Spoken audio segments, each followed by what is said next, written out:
Inside, in sealed clay jars and surprisingly preserved linen sacks, lay a forgotten treasure. Crown grains and seeds, guarded for generations, awaiting the right moment to be rediscovered. That storehouse, a legacy of abundance, was the answer to their prayers, the promise of life amidst desolation. The cursed hill, once a symbol of scorn, now held the secret to their salvation, and the villagers' laughter would soon be silenced by the harvest to come. The heavy, musty air of the newly discovered storehouse seemed to vibrate with the promise of life, a stark contrast to the deadly silence that had settled on the mountain. The grandfather, his hands still dirty with earth and his heart pounding in his chest, could barely believe what his tired eyes witnessed. It wasn't water, it wasn't the spring he had desperately sought, but something much deeper, a miracle that would rewrite the destiny of that small family. The clay jars, sealed with ancestral skill, and the linen sacks, surprisingly intact, were a testament to forgotten wisdom, a legacy of the crown that defied the passage of time and the fury of men. There, in the damp darkness, lay seeds of wheat, barley, corn, and even some legumes, each one a tiny point of hope, a capsule of the future. The earthy, sweet scent of the grains filled the space, a fragrance of abundance they hadn't smelled in a long time. The twins, initially startled by the crash of the stone and the sudden darkness of the new compartment, now approached. Their small, pale faces illuminated by the faint light of the torch the grandfather had lit with the last splinters of wood. Their wide eyes reflected childish confusion and curiosity, but also a spark of something the grandfather hadn't seen in days: hope. "Grains," the grandfather whispered, his voice hoarse with emotion and dust. "We have food, my grandchildren, lots of food." He picked up a handful of wheat seeds, golden and perfect, and let them trickle through his fingers, feeling the texture of the promise. This wasn't just a food cache, it was a treasure chest, a vault of life that the crown, in its distant wisdom, had prepared for a time of despair like this. It was proof that, even in the greatest adversities, life finds a way if there are those who guard it. Still, the joy was tempered by urgency. The storehouse was vast, but water remained a pressing need. The grandfather, his mind working feverishly, noticed that the earth at the bottom of the hole, where the stone had given way, was strangely damp. With renewed determination, he began to dig again, now with a dual purpose. Each shovelful of earth removed was an act of faith, and it wasn't long before the dampness turned to mud, and the mud into a trickle of water slowly sprouting from the rocky soil. It was little, but it was water, pure, fresh, a second miracle springing from the same place as the first. The cursed hill, once a symbol of scorn and bad luck, now revealed itself as a generous mother, guardian of vital secrets. With his body aching but his spirit invigorated, the grandfather sealed the entrance to the makeshift storehouse, leaving only a small crack for air and the torchlight, and began to organize the little they had. The first priority was water. With a clay jar, he patiently collected the precious liquid, drop by drop, until he had enough to quench the twins' thirst and his own. Then came the food. He had no way to grind the grains, but he found some sacks of dried beans and lentils. With the small fire he kept lit for warmth, and using an iron pot they had brought, he prepared a thin but nutritious soup. The taste of that simple meal, after days of hunger and despair, was indescribable. The twins ate in silence, their eyes fixed on the grandfather, as if he were a wizard who had conjured food from nothing. That moment, shared in the darkness of the mountain, was a silent pact of survival. The grandfather watched his grandchildren, the flickering torch flame dancing on their faces, and knew that the struggle was far from over. They had food and water, but they were trapped, isolated from the world, with danger lurking outside. Still, The discovery of the grains ignited a new flame in his chest. It wasn't just about surviving, but about living, about planting, about harvesting. The irony of the situation was palpable. While enemy soldiers believed they had condemned them to death by starvation, the mountain, which everyone in the village considered barren and cursed, had given them the key to abundance. The grandfather knew the path would be long and arduous. How would they plant without arable land? How would they cultivate in the darkness? Sunlight, rain, wind, essential elements for life on the surface, were luxuries denied to them. But the crown had not only guarded grains, it had guarded seeds, seeds of hope, of resilience. The grandfather began to inspect the vast storehouse, his mind already drawing up audacious plans. Perhaps they could create a small underground garden using the water that sprang forth and the limited light of the torch. It would be a Herculean task, almost impossible, but the alternative was surrender. And surrender was not an option, not while his grandchildren looked at him with such unwavering faith. The days that followed were an exhausting mix of work and vigilance. The grandfather spent hours digging and expanding the small water well, ensuring a constant supply. He also began to separate the seeds, imagining where and how they could be planted. The stone house, once a mere shelter, now needed to be transformed into a sanctuary of life. The tension, however, never diminished. Occasionally, muffled sounds from the surface, the distant bark of a dog, the cry of a bird, perhaps even the echo of human voices, reminded them of the enemy's presence. They were ghosts, living in the bowels of the earth, and any mistake could be fatal. But with every grain they ate, every drop of water they drank, the promise grew stronger. The cursed hill was no longer a place of scorn, but a cradle of rebirth. And the grandfather, with the wisdom of years and the strength of despair, knew that the laughter of the villagers, those who mocked his stubbornness in living near the mountain, would soon be silenced by the harvest to come. A harvest born of darkness, a silent testament to life that refuses to die. The days dragged on in the damp darkness of the mountain, each one a silent battle against hopelessness.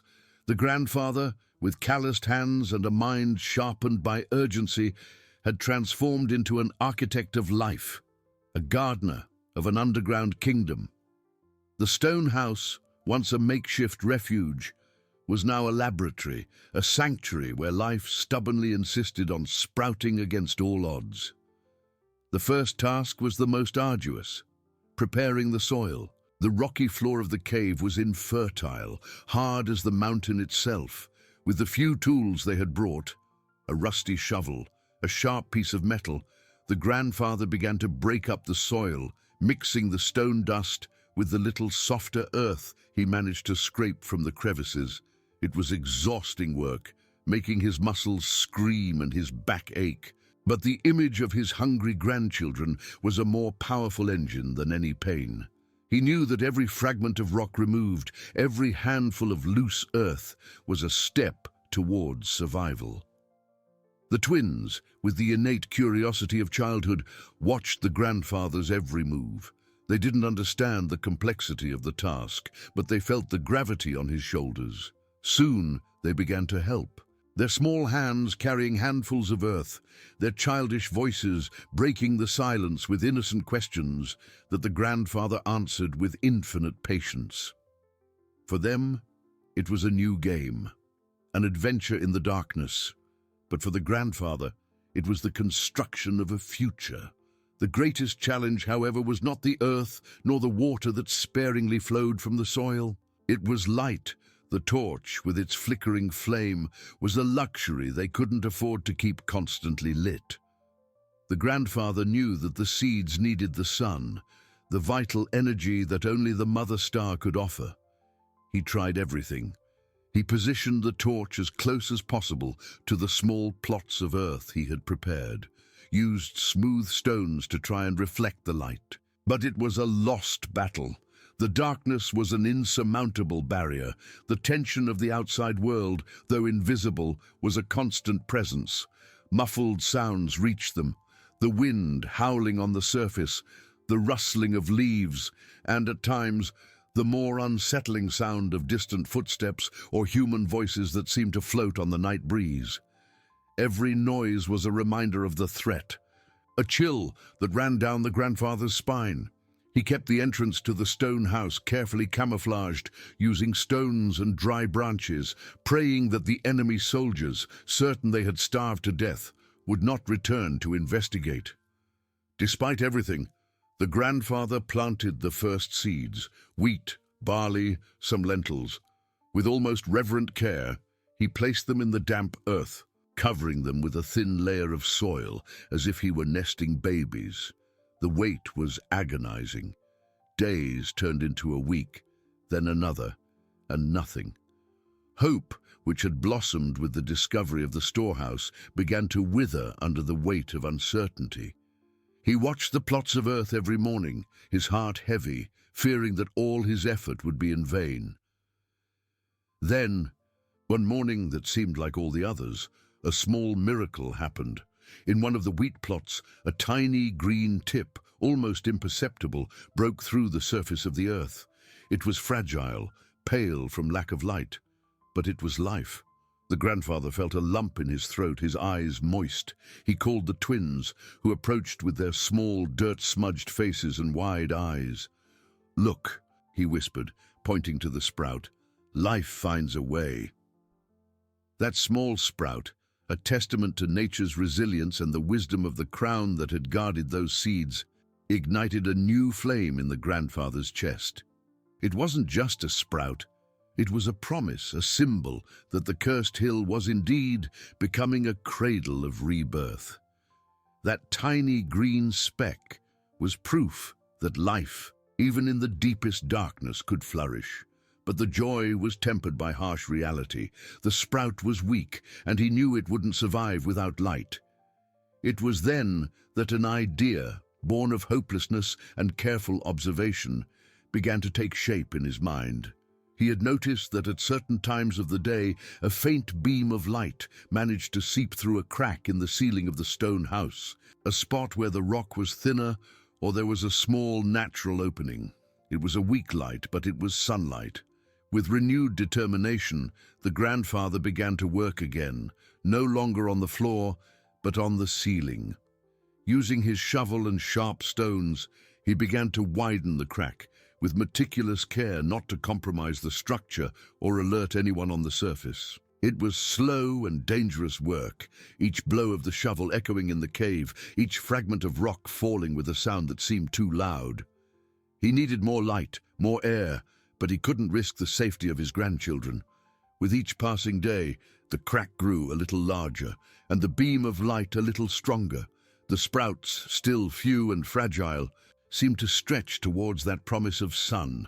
The grandfather began to move the small plots of earth beneath the crack, creating a small vertical garden where sunlight could touch the plants for a few hours a day. It was a rudimentary system, but it was the only one they had. The vision of the harvest, once a distant dream, now seemed a little more tangible. The grandfather knew that the struggle was far from over. They were still trapped, isolated, and the threat of the soldiers loomed like a shadow. But seeing the small green sprouts bathing in the faint light he had worked so hard to bring, he felt renewed strength. The mountain which everyone in the village considered barren and cursed was becoming their ally, their protector, and the laughter of the villagers who mocked his stubbornness would soon be silenced not by death, but by the life he was cultivating in the darkness, a life that refused to die. That hard-won beam of light was a breath of life, a thread of hope stretching from the surface to the mountain's depths. The small, pale and fragile sprouts stretched towards that promise of sun, like castaways seeking the surface. The grandfather, with a mix of pride and apprehension, watched the miracle.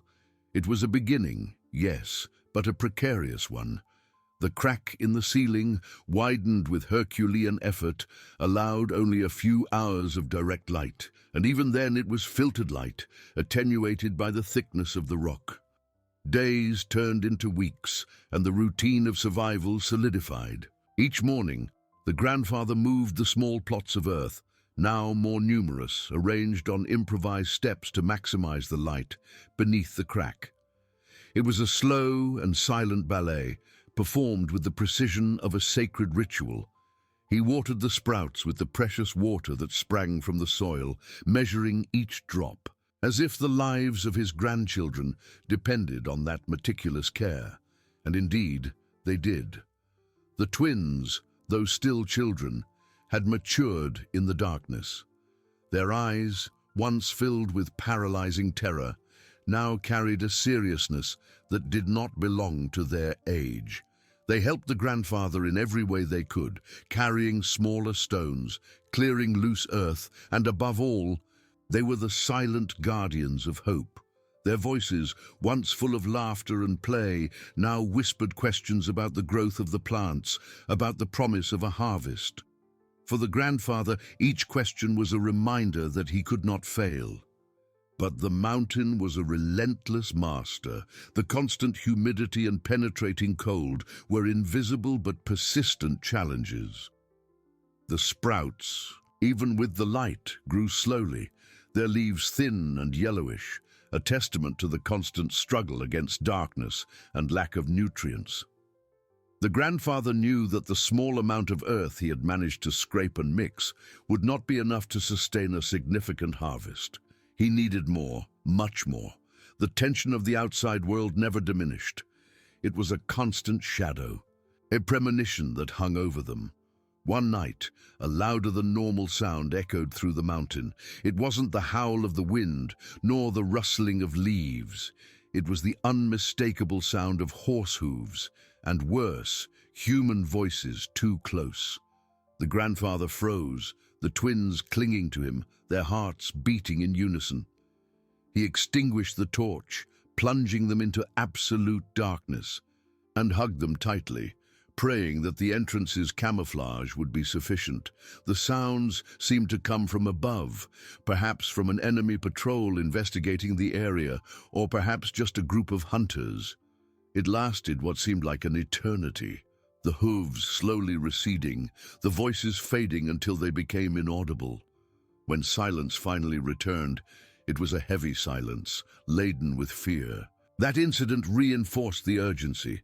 They couldn't rely solely on that small garden. The food from the storehouse, though abundant, was not infinite, and the idea of consuming everything without a source of replenishment was unsustainable. The grandfather needed a bigger, bolder plan. He began to inspect the walls of the stone house with a new perspective. The structure was solid, but there were indications of other galleries, other passages. The crown would not have built such a vast storehouse without considering access and ventilation. He spent days exploring the edges of the storehouse, tapping the walls, feeling the air. In a corner, behind a pile of empty sacks that had once contained grains, he noticed a crack, almost imperceptible. The air coming from there was different, fresher, and carried a faint smell of wet earth and moss, a scent that reminded him of the forest. With the rusty shovel, he began to dig carefully so as not to cause a collapse. It was slow and painful work, each blow a test of his endurance. Each day the crack widened, revealing a narrow passage, almost a burrow. Hope rekindled in the grandfather's chest. Perhaps this passage would lead to a larger area, more suitable for cultivation, or, who knew, to a safer exit to the surface, one that wasn't guarded. He knew it was a risk, but the alternative was stagnation, a slow death by starvation and despair. After another week of strenuous work, the passage opened into a larger chamber, more spacious than the stone house. The air there was damper, and the smell of earth was stronger. The most surprising thing, however, was the light.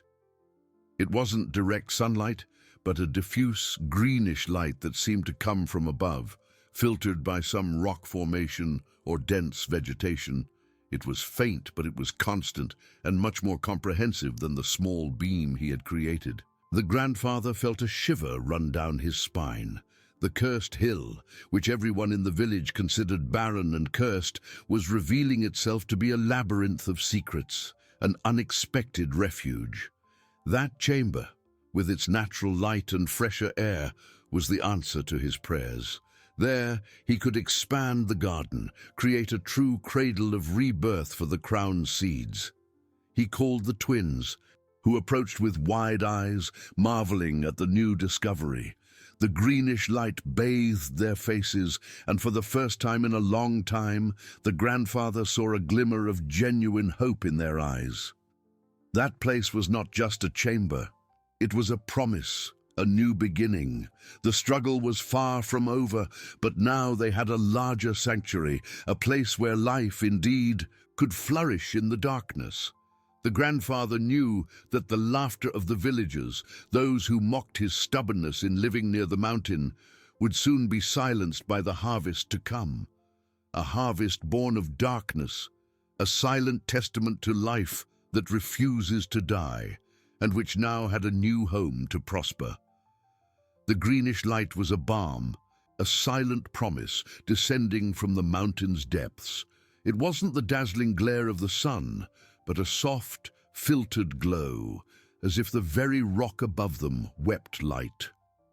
The chamber was vast, much larger than the cramped stone house where they had taken shelter, its ceiling arching high, disappearing into the shadows.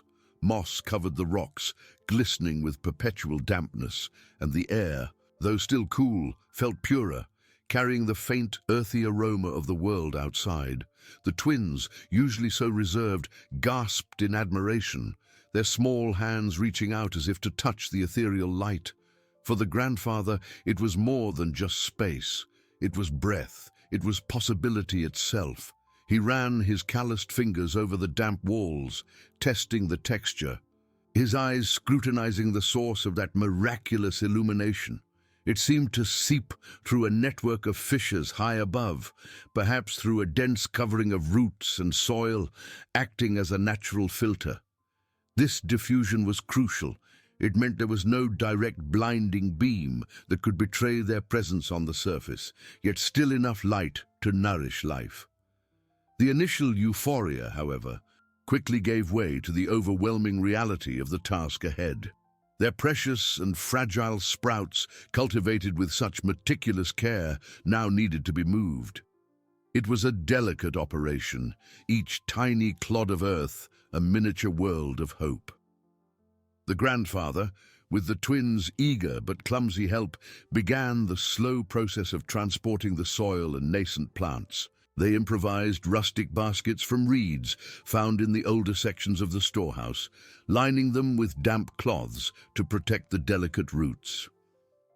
Each round trip between the old house and the new chamber was a testament to their resilience, a silent prayer for the survival of their future. The new chamber offered not only light, but also a more stable environment. The constant humidity, once a challenge, now seemed an advantage, promising to keep the soil moist. He found pockets of richer, darker earth mixed with decaying plant matter in the deeper recesses of the chamber, a natural compost that would nourish their growing garden. It was a godsend, a solution to the nutrient exhaustion he so feared. He began carefully mixing this new, fertile earth with the depleted soil from their small beds, enriching it, preparing it for the next phase of growth. With more space and better light, the grandfather's vision expanded. He was no longer cultivating just a few sparse sprouts. He was planning a true garden. Meticulously, he cleared sections of the chamber floor, arranging the enriched soil into long, raised beds, mimicking the terraced fields of his lost village. The twins, now more active participants, helped him gather small stones to delineate the beds, their laughter, though still soft, echoing more freely in the larger space.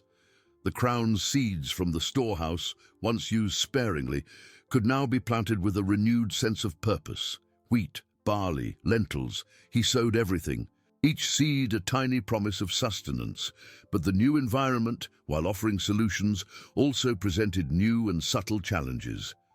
The diffuse light, though safer, was still not full sunlight. The plants, though growing stronger, retained a certain pallor, a subtle weakness that spoke of their subterranean existence, and the chamber's very openness, its connection to the surface, brought a new layer of apprehension. Could this light source also be an entry point? Could the same fissures that allowed light in also carry sounds, or worse, allow unwanted visitors to descend? The memory of horse hooves and distant voices still haunted them. The grandfather knew that even with this new sanctuary, they were not truly safe. Soldiers, or perhaps others drawn by the desolation of the burned village, might still be patrolling. He began to explore the higher parts of the chamber, where the greenish light was stronger, looking for any sign of a direct opening, a weakness in their natural camouflage. He found none that was easily accessible, only a labyrinth of narrow crevices and root systems. This was a double-edged sword, security from above, but also a continuous prison. The idea of being trapped, even in this fertile refuge, gnawed at him. He needed an exit, a safe and hidden passage he could control, a way to the surface that bypassed the burned village and any potential patrols. His eyes fell upon a section of the chamber wall where the rock seemed less solid, almost like a natural fault. It was far from the light source, deep in the shadows, and the air there was strangely still, devoid of the damp freshness that permeated the rest of the chamber. He began to tap, listening for subtle changes in resonance, searching for a new path, a new hope for true freedom, not just survival. The tension, though momentarily relieved by the discovery of the new chamber, now tightened its grip once more. The mountain was their protector, yes, but it was also a cage, and cages, however grand, eventually needed an exit. The mountain, which for so long had been their refuge and salvation, now revealed itself as a stone prison, however much the new chamber offered a glimpse of hope. The greenish light, the fresh air, and the fertile soil were gifts, yes, but the feeling of being trapped, without a controllable exit to the outside world, gnawed at the grandfather's soul. Each morning, while the twins occupied themselves with the seedlings, his eyes turned to the section of the wall he had identified, where the rock seemed less solid, almost an ancient scar on the mountain's face. There the air was strangely still, dense and heavy, devoid of the invigorating dampness that permeated the rest of the chamber. It was solitary and exhausting work, a silent battle against the rock itself. With the rusty shovel and, when the shovel wasn't enough, with his own calloused hands, he began to scrape and dig. The sound of metal against stone, a muffled echo in the vastness of the chamber, was a constant reminder of the danger. A collapse could bury them, or worse, alert anyone on the surface. He worked in shifts when the twins were asleep or distracted to spare them from the fear and arduous labor. Each fragment of rock that broke loose was a small victory, each inch of progress, a breath of hope. Days turned into weeks.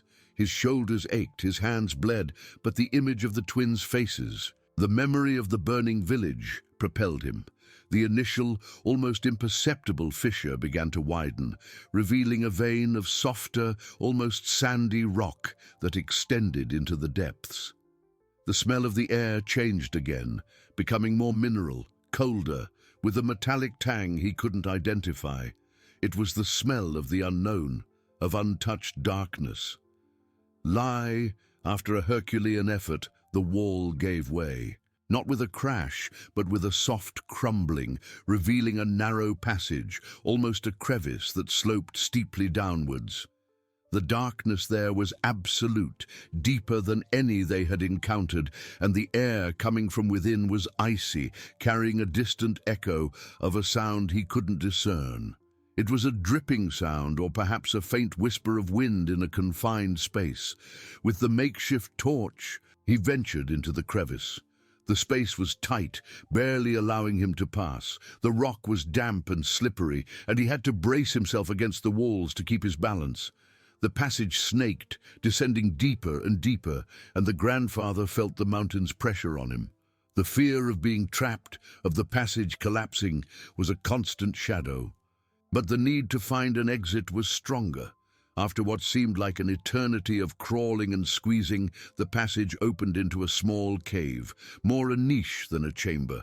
There was no light at all, and the air was even colder, almost glacial.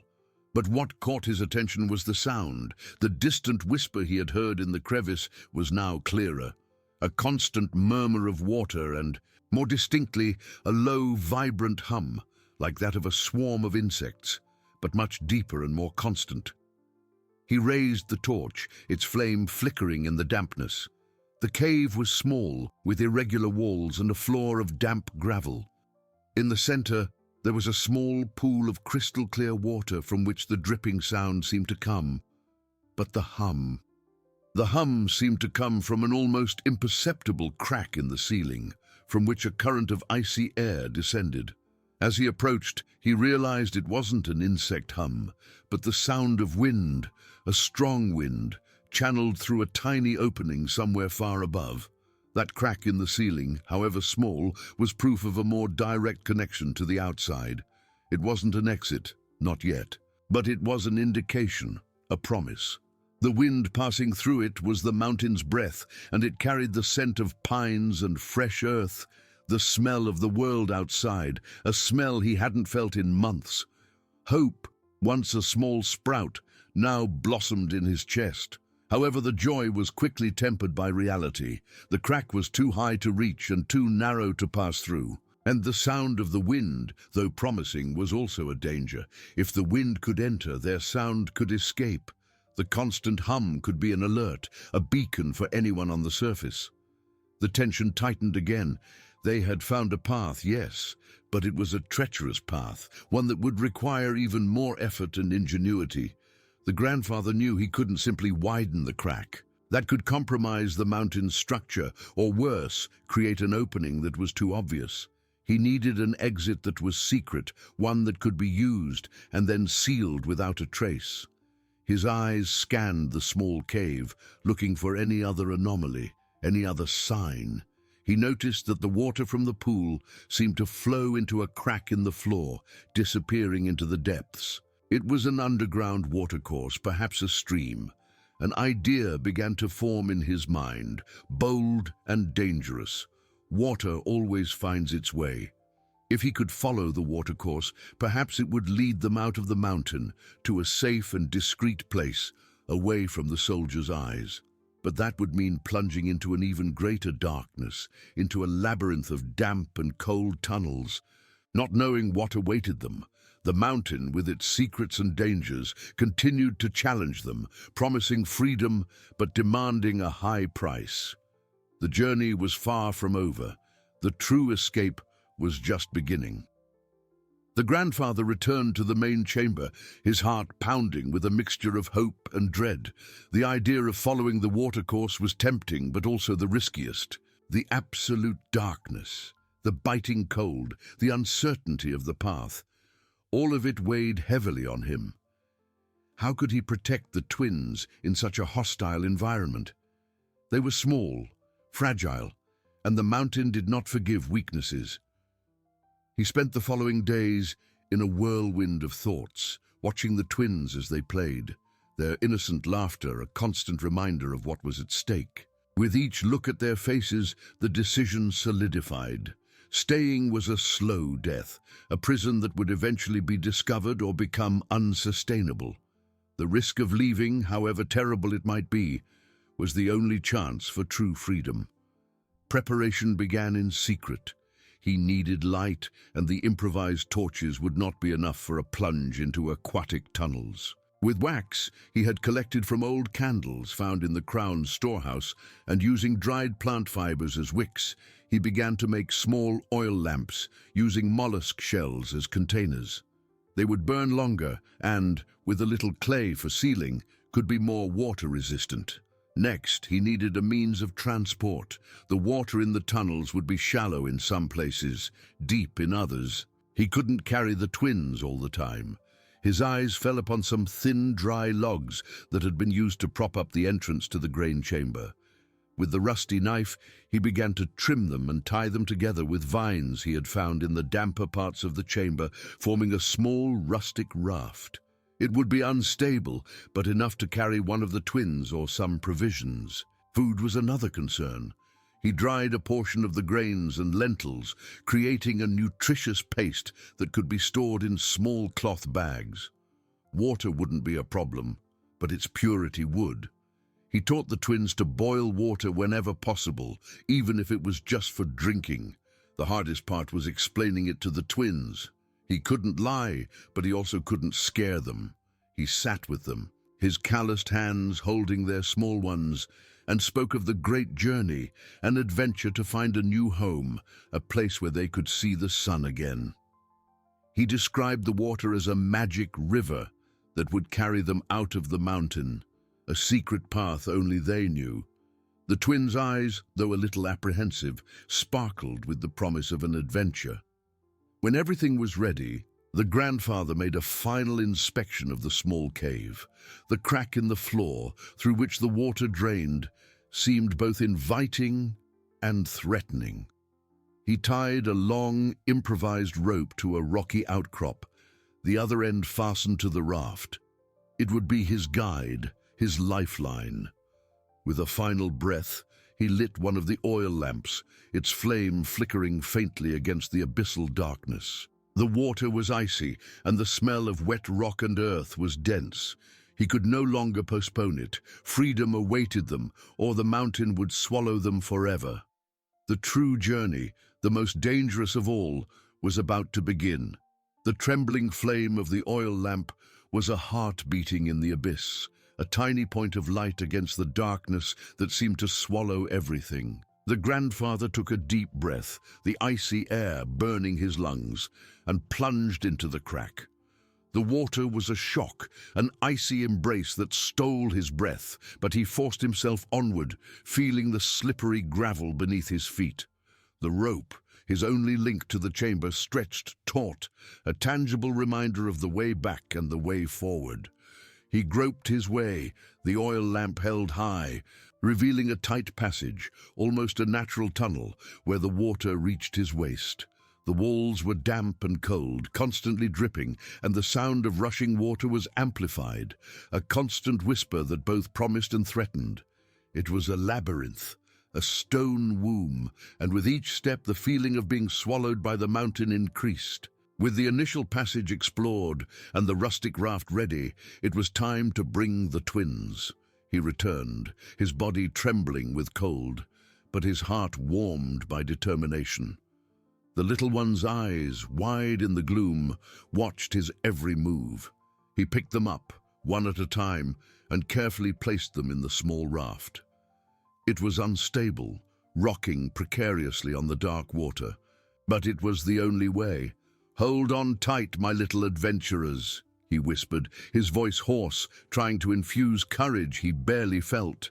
"The magic river will take us to a new place, full of sun." The twins, though scared, trusted him. Their small hands gripped the edges of the raft, their pale faces reflecting the faint light of the oil lamp. He pushed the raft forward, the rope serving as a guide, and then entered the water again, pulling it behind him. The cold was excruciating, but the sight of his children on the raft, protected from the icy water, was his shield. The passage narrowed and widened like the veins of a sleeping giant. In some places, the ceiling was so low that he had to bend down, his head almost scraping the damp rock. In others, the cave opened into small niches where the water formed calmer pools, and the sound of dripping was the only accompaniment.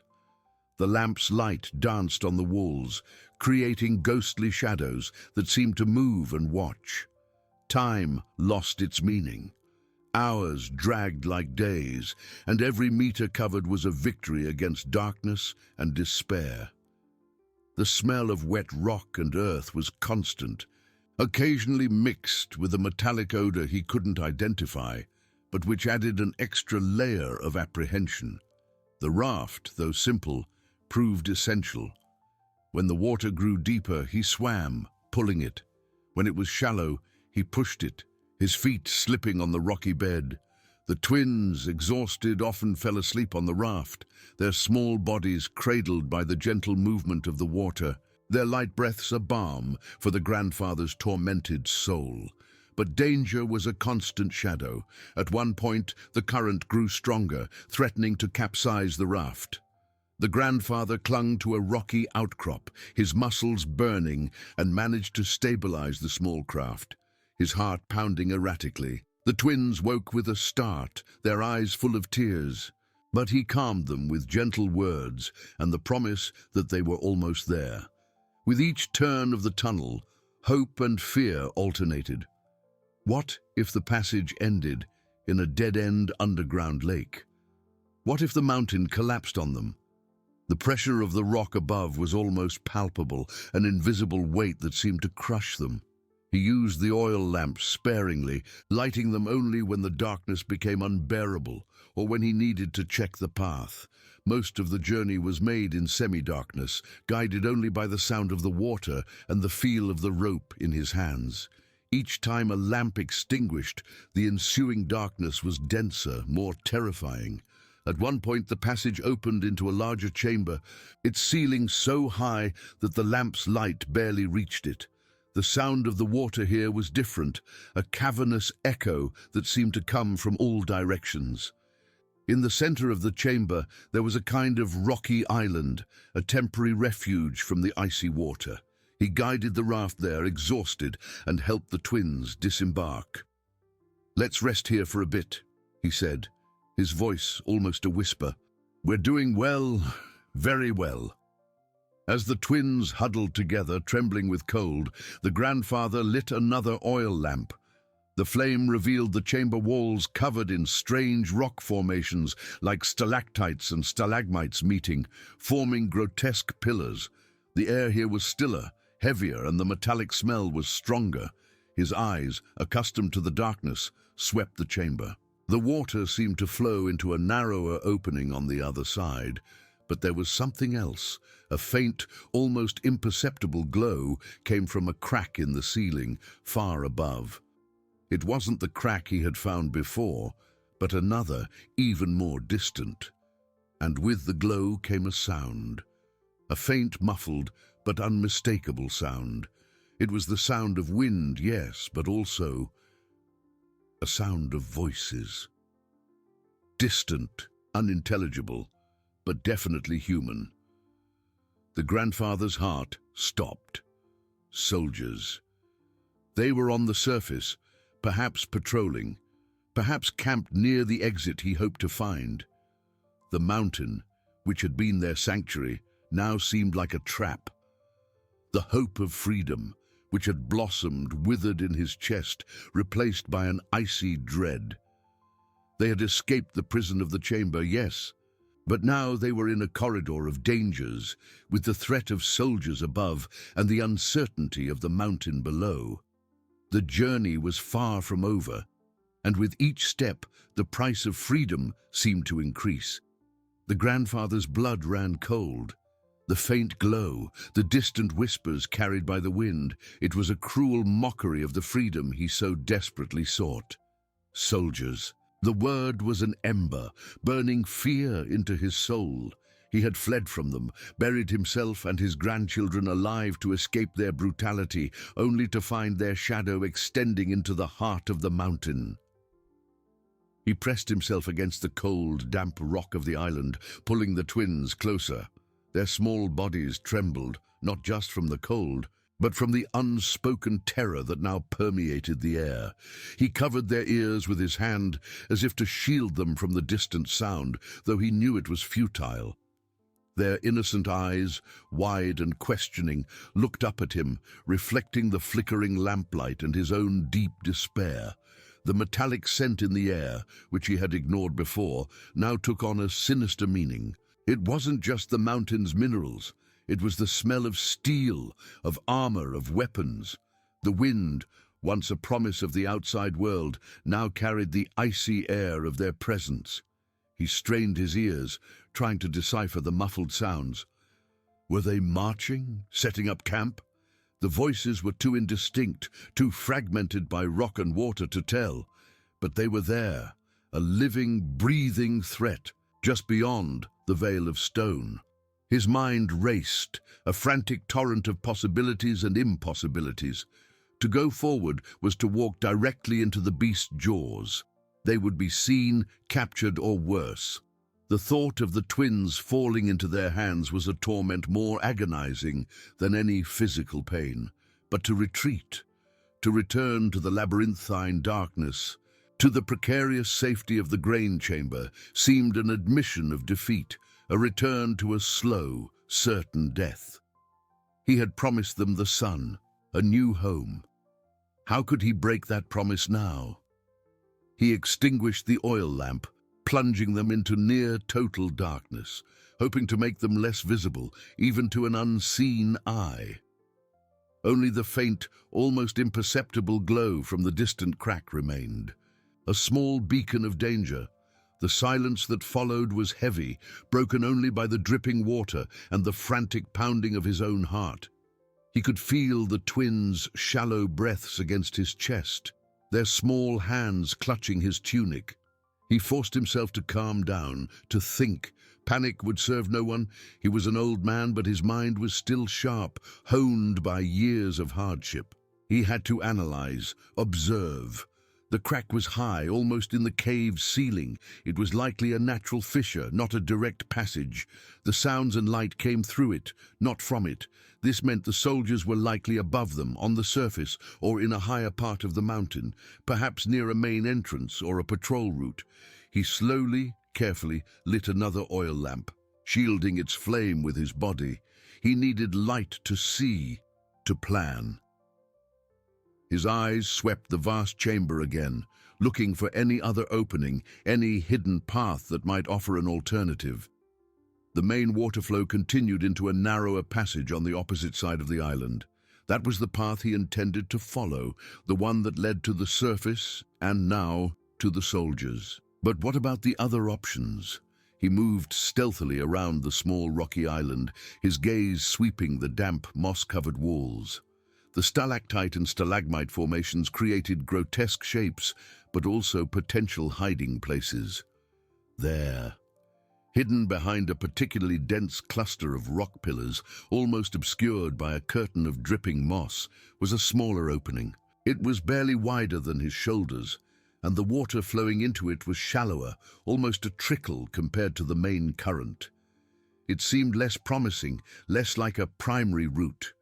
It was dark, foreboding, and seemed to lead deeper into the mountain rather than out. But it was also silent, no distant voices, no faint light. It was a gamble, a plunge into the unknown. But it was a gamble without the immediate, terrifying threat of the soldiers. He weighed the choices. The main passage, with its promise of an exit, now carried the stench of danger. The smaller passage, an uncertain journey into deeper darkness, offered a chance of evasion. The twins' lives depended on his decision. "My little ones," he whispered, his voice barely audible above the constant dripping of water. "The magic river has many paths. Sometimes the most hidden path is the safest." He tried to keep his voice firm, reassuring, despite the turmoil in his heart. He knew the risks. This smaller passage could lead to a dead end, to a collapse, or to even more treacherous terrain. But the alternative was unacceptable. He couldn't face the soldiers, not with the twins. He carefully guided the raft away from the main current, towards the hidden opening. The water here was shallower, requiring him to push the raft more often than pull. The passage was indeed narrower, the air growing heavier, more stagnant. The metallic smell disappeared, replaced by the earthy scent of damp rock and ancient stone.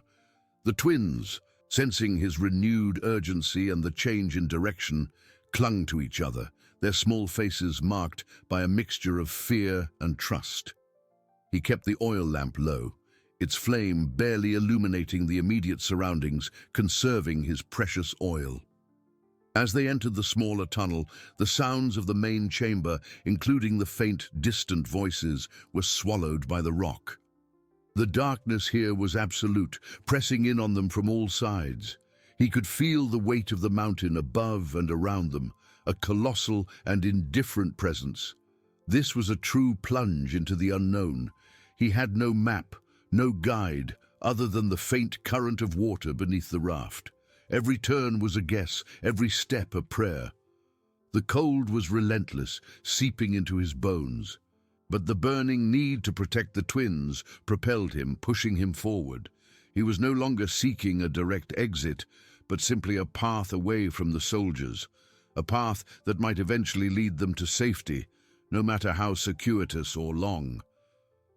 The mountain had offered refuge, then sustenance, and now it demanded a new kind of courage, the courage to delve deeper into its mysteries, trusting that somewhere within its stony embrace, a true path to freedom still lay hidden. The journey had taken an unexpected and terrifying turn, and the stakes had never been higher. The tunnel swallowed them. The darkness was no longer an absence of light, but a tangible presence, a heavy cloak that closed in on them, suffocating any lingering hope the previous chamber might have offered. The distant sounds of the soldiers, the muffled voices that had chilled the grandfather's blood, vanished, replaced by an oppressive silence, broken only by the monotonous dripping of water and the muffled sound of the raft scraping against the narrow walls. The passage was a stony embrace, damp and icy. The walls, once distant in the larger chamber, now pressed in on them, threatening to crush them. The air, heavy and stagnant, had an earthy smell of stone and moss, but also a hint of something ancient, forgotten, that made the grandfather's neck hairs prickle. He kept the oil lamp low, shielding its flame with his body, as if to hide his small light from the dark vastness surrounding them. Every drop of oil was precious, every minute of light a luxury they couldn't afford to waste. The twins, huddled in the raft, clung to each other, their faces pale and eyes wide, reflecting the flickering light. They didn't cry, didn't complain. They just watched, blindly trusting the grandfather, a trust that weighed on him more than any rock. He felt the cold penetrate his bones, the dampness seep into his clothes. But the need to protect them, to lead them to safety, was a flame stronger than any cold. The water in the passage was shallow, barely covering their ankles in some places, forcing the grandfather to push the raft more than guide it. The rocks under the water were slippery, covered in a viscous layer of slime, and the current, though weak, seemed to pull them into an even deeper abyss. With each bend, each narrowing, the grandfather's mind projected images of collapses, dead ends, natural traps that would hold them forever. He had chosen the safest path, yes, but safety was a mirage in the mountain's heart. Hours dragged on, or perhaps it was only minutes, time losing its meaning in the relentless darkness. The oil lamp, once a beacon of hope, was now a constant reminder of their dwindling resources. He extinguished it for long periods, relying on the tactile memory of the walls and the sound of the water to guide them. The total darkness was a burden, an overwhelming pressure that tested his sanity. He could feel the twins trembling beside him, their small bodies seeking warmth and safety in his. Then the passage began to change. The water, which had flowed steadily, began to disperse into small streams, disappearing into cracks in the stone floor. The raft, useless, scraped and ran aground, becoming an obstacle rather than a means of transport. The grandfather knew it was time to abandon it. With a heavy sigh, he helped the twins out, their bare feet sinking into the cold, slippery mud. "Come on, my little ones," he whispered, his voice hoarse with exhaustion and cold. "We have to walk now." Moving forward on foot was even harder. The passage became irregular, with steep natural steps and slippery descents.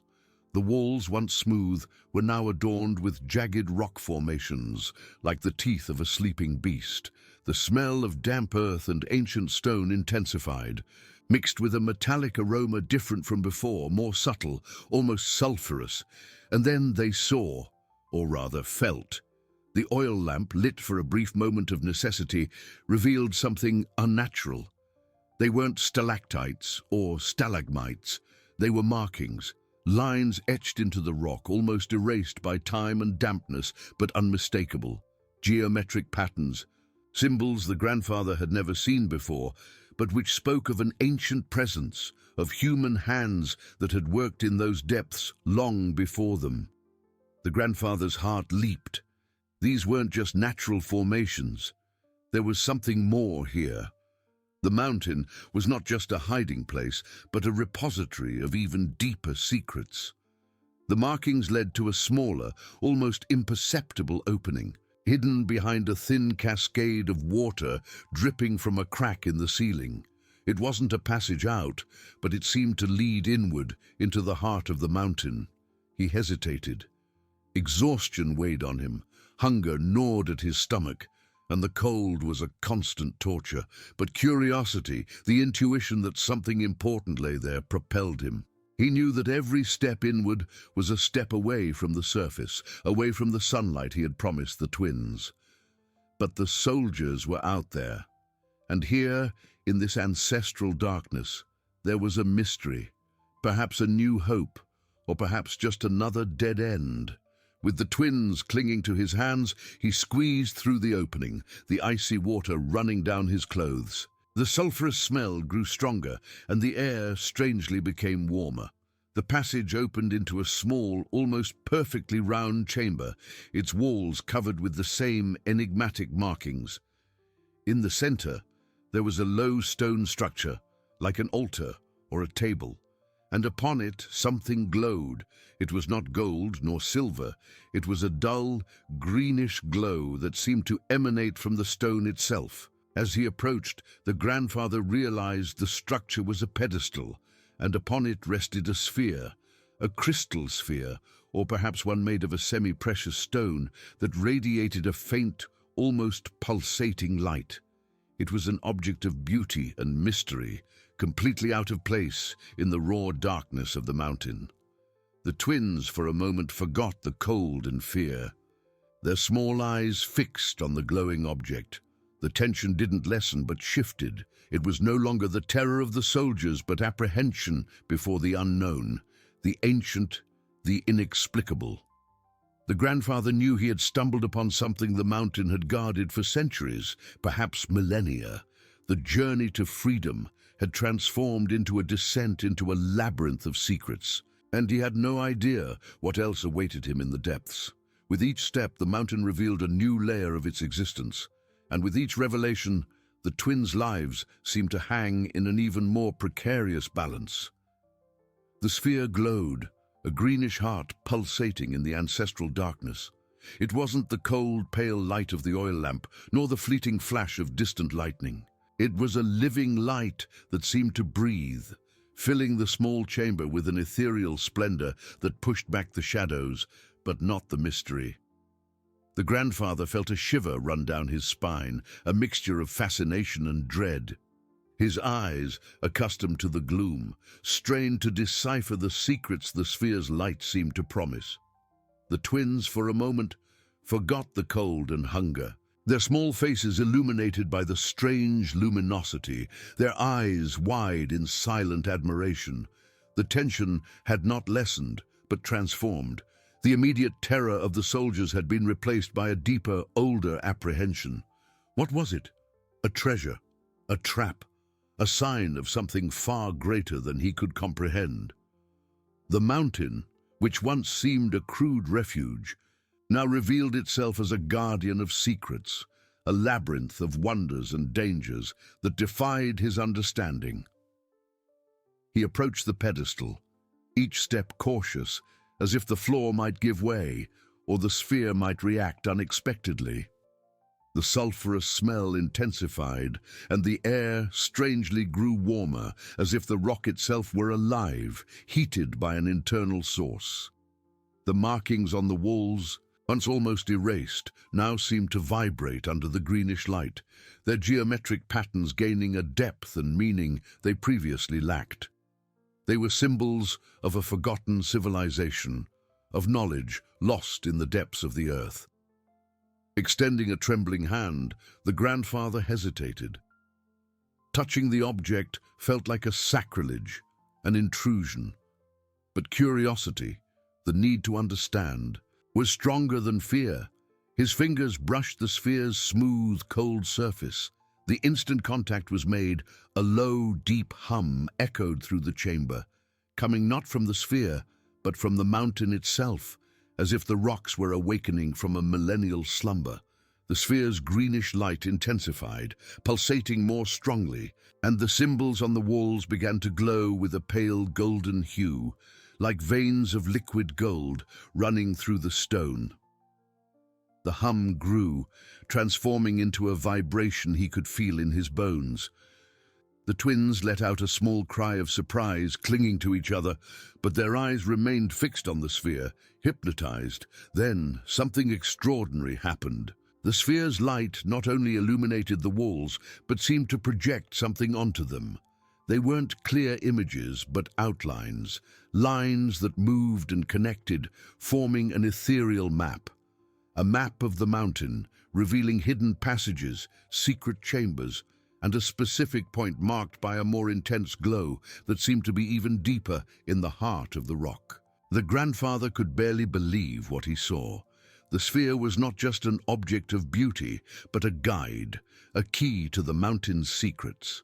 The ethereal map pulsed, indicating a path that opened from the very chamber they were in. He looked at the opposite wall, where the projected lines converged.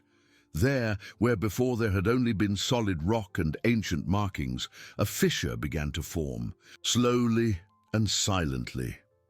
With a soft grinding of stone against stone, a section of the wall moved inward, revealing a new passage. This was not a natural passage, like the ones they had traversed.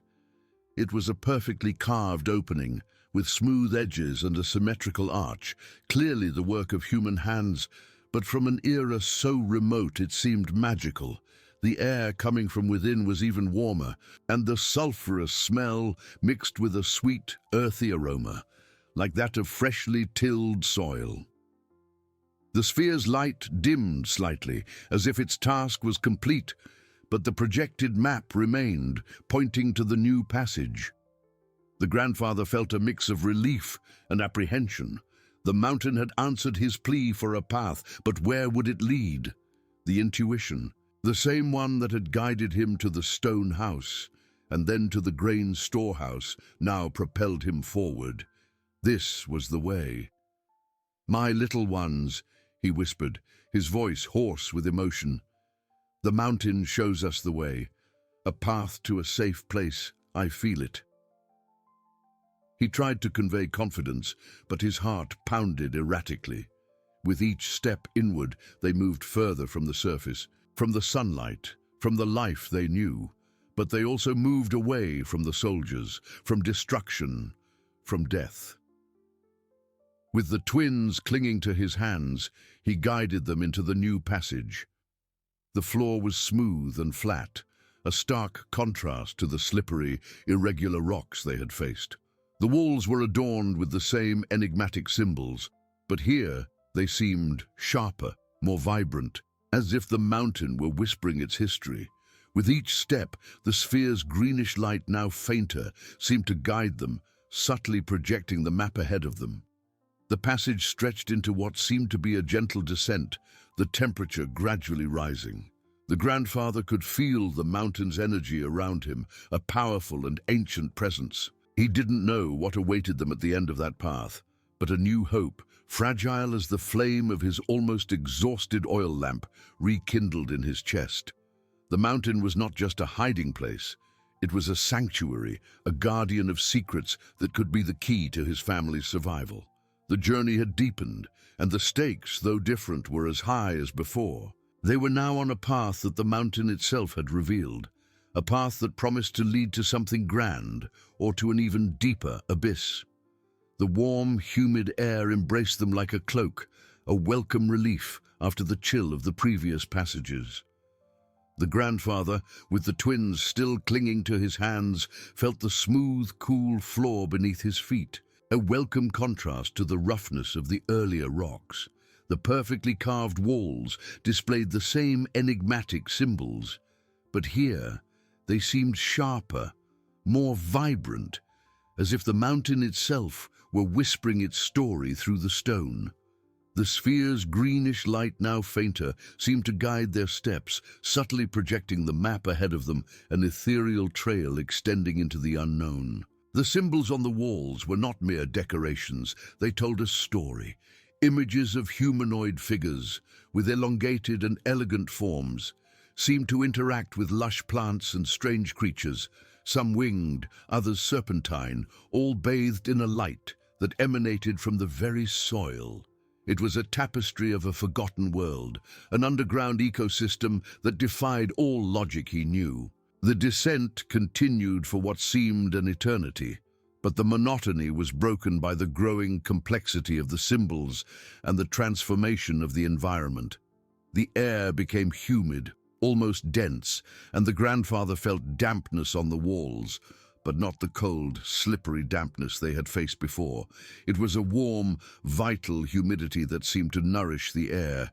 The sphere's light, though fainter, was enough to reveal that the rock in some places was no longer grey and dead, but displayed shades of green and moss, as if life were beginning to sprout from the stone itself. And around this lake, on terraces carefully carved into the rock, there was a garden. Not a garden like those he knew on the surface, but a garden from another world. Bioluminescent plants of vibrant colors, deep blues, luminous purples, emerald greens, grew in profusion, illuminating the hall with a soft, magical splendor. Trees with thick trunks and broad leaves stretched towards the ceiling, their canopies adorned with fruits that glowed with their own light. The sweet, earthy smell was now overwhelming, mixed with the fresh aroma of water and a subtle hint of something floral. The twins let out small gasps of admiration, their fears momentarily forgotten before such wonder. It was like stepping into a dream, a secret refuge the mountain had guarded for millennia. The grandfather felt a wave of relief and gratitude so intense that his legs trembled. The mountain had not led them to an abyss, but to a sanctuary. With the twins still marveling, the grandfather knelt, feeling the damp, warm earth beneath his knees. The bioluminescent plants radiated a soft warmth, and he reached out to touch a broad, velvety leaf that pulsed with a bluish light. There were no thorns, no signs of danger. It was as if life itself here was gentle, welcoming. But the grandfather's mind, trained by the harsh reality of the surface, could not afford to surrender completely to the wonder. Safety was paramount. He observed the glowing fruits on the trees. Were they edible or poisonous? The mountain had provided shelter and water, but food was a different matter. He couldn't risk his grandchildren's lives with reckless experimentation. His eyes swept the vast hall, searching for any sign of a path, an exit, or perhaps an inhabitant. The symbols on the walls, now clearer under the garden's light, seemed to move, telling a more complex story. They showed the elongated figures not only interacting with the plants, but also harvesting them, processing them, and even feeding on them. There were representations of rudimentary yet elegant tools and containers for storing the fruits and seeds. It was a guide, an encyclopedia carved in stone. The sphere in his hand, almost devoid of glow, emitted a last faint pulse. Not a map, but a sensation, a subtle, almost inaudible vibration that seemed to come from the center of the lake. It was a call, a resonance with the mountain's energy. He looked at the bubbling water, at the silver fish dancing in its depths. The intuition that had guided him there had not abandoned him. There was something more, something beyond the beauty and abundance. The twins, with childish curiosity, let go of his hands and ran to a small waterfall that cascaded from one of the upper terraces, forming a stream that snaked through the garden before emptying into the lake. They laughed. The joy of children finally free from fear, their small fingers touching the warm water and the plants growing on the banks. The grandfather watched them, a tired but genuine smile appearing on his lips. For a moment, the tension subsided, replaced by the pure happiness of seeing them safe. But then, his eyes returned to the symbols. One of them, in particular, caught his attention. It wasn't a representation of plants or creatures, but of a structure, a door. Not a door in the wall, but a door in the floor, disguised among the roots of one of the oldest and most imposing trees in the garden. The sphere, as if sensing his focus, emitted a last, almost imperceptible glow, pointing towards the tree. The mountain had not only given them a sanctuary, it had given them a purpose. That place was not an end, but a new beginning, a new chapter in a story that stretched back millennia. The door in the floor, hidden beneath the garden's exuberant life, promised more secrets, perhaps the key to understanding not only how to survive there, but the true legacy of the ancients who had carved this underground world. The tension returned, not as fear, but as immense responsibility. The grandfather knew the journey was far from over. They were safe, yes, but the true challenge, that of unraveling the mountain's mysteries and protecting his grandchildren, was just beginning.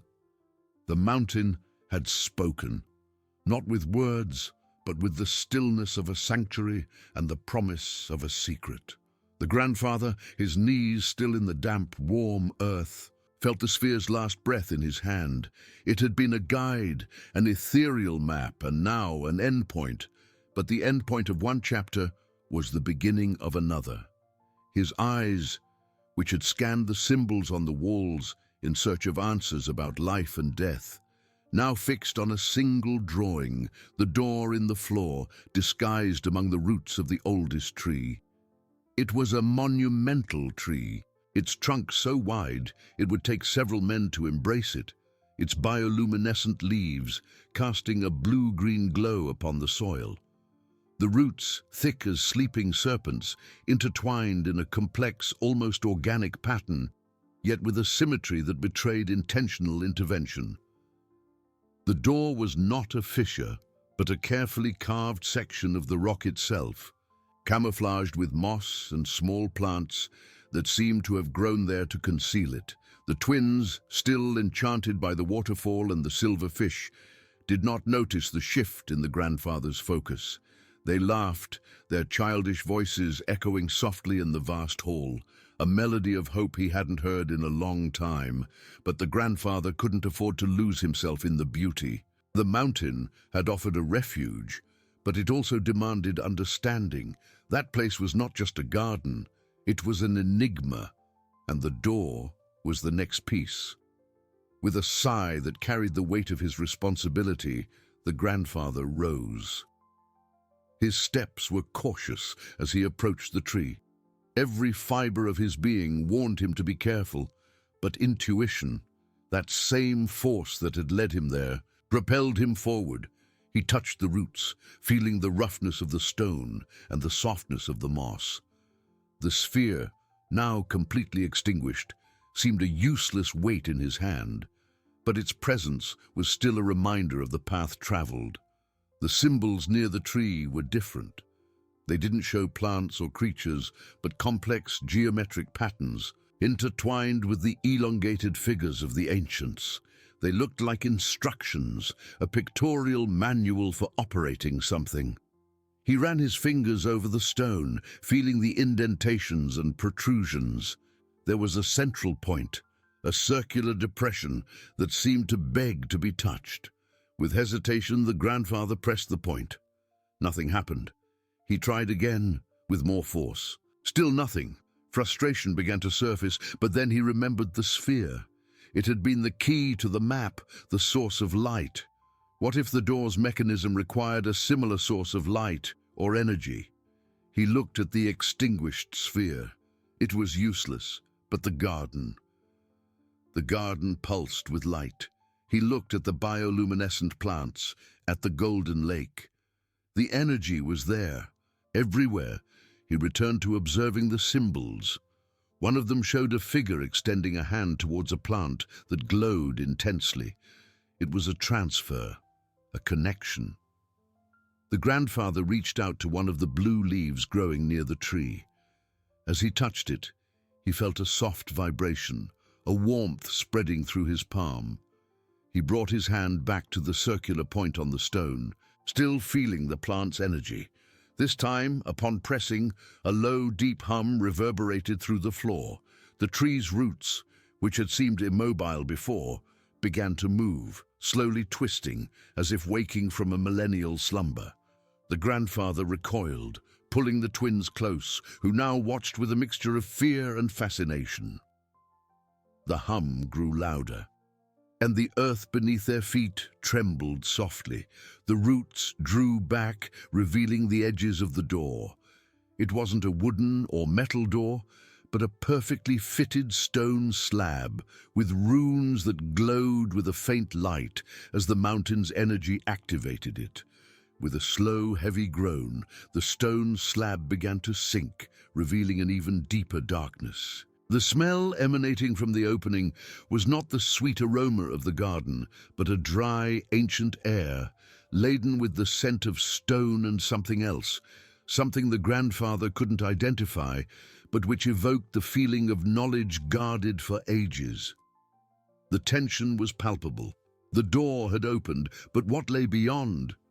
Would it be a treasure chamber, an archive of wisdom, or a forgotten danger? The mountain had proven benevolent so far, but the nature of ancient secrets was always unpredictable. The grandfather felt a chill down his spine, a sensation that didn't come from the environment, but from the imminence of the unknown. He picked up one of the bioluminescent stones that lay on the garden floor, a small rock that emitted a soft, constant glow. It was a weak light, but enough to dispel the immediate darkness. With the twins firmly clutching his hands, he leaned over the opening, the stone's light revealing a spiral staircase that descended into the depths. The steps were wide and well carved, but the darkness below seemed infinite. The symbols on the shaft walls were different from those in the garden, more abstract, more complex, like equations etched into the stone. They spoke not of life and growth, but of order, of structure, of a greater purpose. The grandfather knew there was no turning back now. Curiosity, the need for answers, and the responsibility to secure his grandchildren's future propelled him downward. This was not just a hiding place. It was a journey to the heart of the civilization that had built this underground world. With each step on the staircase, the air grew denser, and the hum of the door mingled with a new sound, a distant murmur that seemed to come from the very bowels of the earth. The legacy of the ancients was not just seeds and water, but knowledge that could change their destiny or condemn them to an eternal mystery. The adventure, he realized, was only just beginning to reveal its true depth.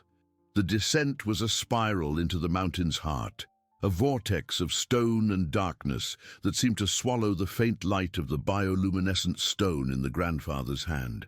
Each step, wide and perfectly carved, was an echo of the past, a silent footprint of a civilization that mastered stone and life. The air grew denser with each step, not heavy, but charged with an ancient, almost electrical energy that made the hairs on his arms prickle. The twins, one in each hand, clung to him, their small faces turned upward, seeking safety in his eyes. Fear had been replaced by a silent curiosity, a childlike reverence before the unknown. The symbols on the shaft walls were a complex tapestry of geometry and runes, different from those in the garden. They were not figures of life, but patterns of order, of structure, of a greater purpose. They looked like circuit diagrams, star maps, or equations carved into the stone, pulsating with a logic that transcended immediate understanding. The distant murmur, which had previously seemed to come from the earth's bowels, now became more distinct, more rhythmic. It was not a natural sound, but a deep, constant mechanical hum, like the pulse of a giant sleeping heart. The staircase seemed endless, but then the darkness yielded.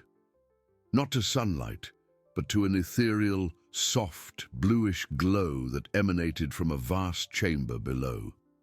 The hum intensified, filling the space, a melody of ancient machines in perpetual operation. The grandfather took the last step, his feet touching a smooth, polished floor that reflected the blue light like an obsidian mirror. The chamber was monumental, circular, with walls that curved upward into a dome so high it was lost in the gloom. In the center, an imposing structure rose, a crystal pillar that pulsed with the same blue light, radiating a palpable energy. Around this central pillar, arranged in concentric circles, were thousands of transparent capsules, each containing a single seed, a grain, a tiny seedling, suspended in an energy field. They weren't just seeds, they were promises. The symbols on the chamber walls were the clearest yet. They showed the elongated figures of the ancients, not just cultivating but preserving. There were representations of catastrophes, of dry lands and dark skies, and then the image of the mountain, a refuge, an ark. And at the center of it all, the seeds, the essence of life, guarded with reverence. It was the crown's storehouse, not of a king, but of life itself, a legacy for posterity. The grandfather felt a lump in his throat. It wasn't just food for them, it was the knowledge to rebuild a world. He approached one of the capsules. The seed within it, tiny and perfect, seemed to glow with latent life. He touched the crystal of the central pillar. At his touch, the symbols on the walls gained new intensity, and the hum transformed into a symphony of lights and sounds. A holographic projection emerged in the air above the pillar, showing star maps, botanical diagrams, genetic sequences, and then images of a lush, vibrant world before the catastrophe. The twins, marveling, pointed at the projections, their eyes wide. The grandfather realized that this place was not just a hiding spot, but a living library, a database, an encapsulated hope. The ancients had not just survived, they had planned the resurrection. The mountain had been built not to shelter a people, but to guard the future of all. The tension now was not of fear, but of an overwhelming responsibility. He, a simple grandfather, a survivor of a burned village, was now the guardian of this invaluable treasure. The sphere in his hand, though extinguished, seemed to have fulfilled its purpose, guiding him to the end point of his quest for survival and the beginning of a much larger mission. He looked at his grandchildren, their faces illuminated by the blue glow of the seeds. They were the future, the reason for all of this. The mountain had provided shelter, water, food, and now a purpose. The knowledge of the ancients was not just to be guarded, but to be used, to sow the world anew, to bring back life where war had left only ashes. The grandfather felt the mountain's strength flow through him, not as a burden, but as a calling. The journey was far from over. In fact, it was just beginning. They were no longer just fugitives. They were the heirs of a legacy, the gardeners of a new tomorrow. The murmur of the ancient machines seemed to whisper a promise, an invitation to learn, to grow, to rebuild. The door in the floor had opened to a world, and they were ready to sow it. The story of the mountain, the story of life, would continue through them. The adventure had revealed its true depth, and the grandfather knew that, with the crown's seeds and the hope of his grandchildren, they had everything they needed to start anew.